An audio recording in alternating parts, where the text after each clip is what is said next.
Donc la difficulté, c'est évidemment lorsqu'on est 29 de réussir à faire en sorte que chacun ait une bonne conscience de ce que font les 28 autres pendant qu'ils jouent. Et donc ça a pris beaucoup de temps. Das ist eine der wichtigsten Aufgaben, auch von diesem Edukationsprojekt. Das Gefühl für Zeit, wie viel Zeit braucht eine Wahrnehmung? Wie viel Zeit braucht eine Begegnung? Das Gefühl dafür zu wecken, auszubilden, zu sensibilisieren. Ja. Das ist ganz generell, das gilt für alles. Das gilt für musikalische Aktionen, das gilt für auch die Selbstbegegnung mit sich selbst. Ich muss den Dingen Zeit geben. Ich muss mir Zeit geben und den Dingen. Und wenn die Dinge Klänge sind, dann muss ich den Klängen Zeit geben. Darin liegt auch einer der Hauptprobleme, der Schwierigkeit, neue Musik wahrzunehmen.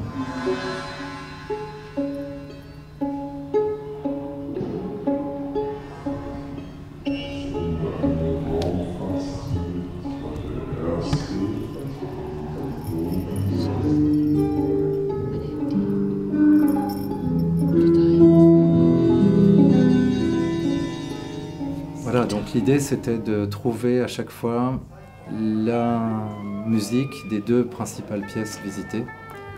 La tour de l'Holocauste, très froide, complètement vide, avec juste un petit peu de lumière et le son de l'extérieur. Et pour l'autre pièce, les Void avec les visages au sol, de se servir en fait du son et de la brutalité des sons et de la situation, puisqu'on marche sur des visages qui sont autant de symboles de gens exécutés. Et l'une des jeunes de ce projet a eu une très belle image. Pour elle, lorsqu'elle était immobile sur les visages, elle disait qu'elle les entendait encore plus que lorsqu'elle marchait dessus. Donc finalement, c'était le silence qui lui faisait entendre la terrible situation.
Donc en fait, ça interroge toute la question de la réalité et de ce qu'on imagine, de la perception.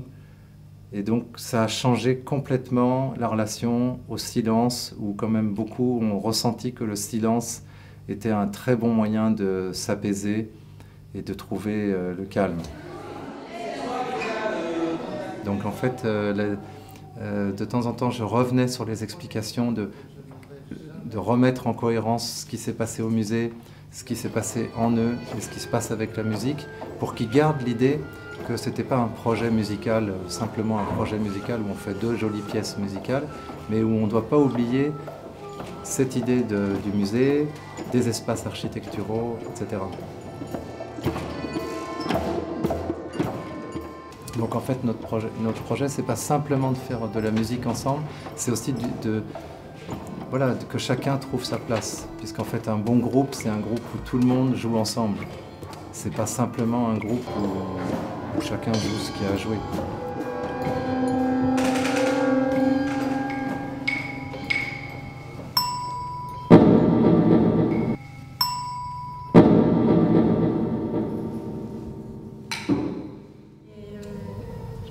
Des fois, on voyait pas trop où est-ce que ça menait.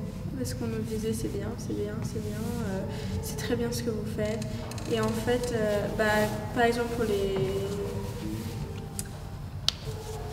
ceux qui font la musique électronique, on est derrière les enceintes et on ne se rend pas du tout compte du travail que ça donne devant. Et de derrière, on dirait vraiment que c'est n'importe quoi, que chaque... Enfin, oui, on dirait vraiment que c'est le gros bazar et que ça ressemble à rien du tout. Fast keine. Ça serait très facile de dire à chacun de jouer telle chose et de se taire et puis de faire juste ce qu'on lui dit, d'avoir un résultat exceptionnel. Et en fait, on oublierait complètement que ce qui compte, c'est qu'ils aient compris le processus artistique, comment on compose, comment on utilise des sons, comment on fait référence à ses affects, comment on est obligé de gérer les contrariétés, les joies, les peines, tout mélanger. Parce qu'en fait, ce processus, c'est une méthodologie pour le futur. S'ils l'ont compris, ils peuvent l'utiliser toute leur vie.